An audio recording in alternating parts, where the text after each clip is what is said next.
খুনের পর ধর্ষণ, জেরায় উঠে আসছে চাঞ্চল্যকর তথ্য। আরজিকর কাণ্ডে একের পর এক চাঞ্চল্যকর তথ্য উঠে আসছে।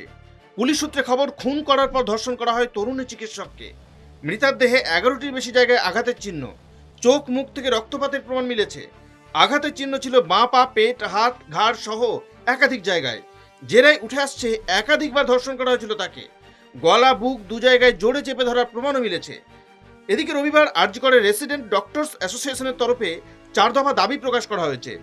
অভিযুক্তের বিরুদ্ধে বিচার বিভাগীয় তদন্ত ও প্রাণদণ্ড দেওয়ার কথাও বলা রয়েছে ওই দাবিতে। প্রশাসন যদি তাদের 4 দফা দাবি না মানে তবে এই পরিস্থিতিতে আপাতত বদলাবে না বলে জানিয়েছেন চিকিৎসকরা। সরকারি হাসপাতালে তাঁরা যেভাবে সাধারণ পরিষেবা বন্ধ রেখেছেন তা না মানলে তা আগামী দিনেও চলবে বলে জানিয়েছেন তারা। উল্লেখ্য, মহিলা চিকিৎসককে ধর্ষণ করে খুনের ঘটনার প্রতিবাদ বিক্ষোভে শিখেই উঠেছে আরজিকর হাসপাতালে রোগী পরিষেবা।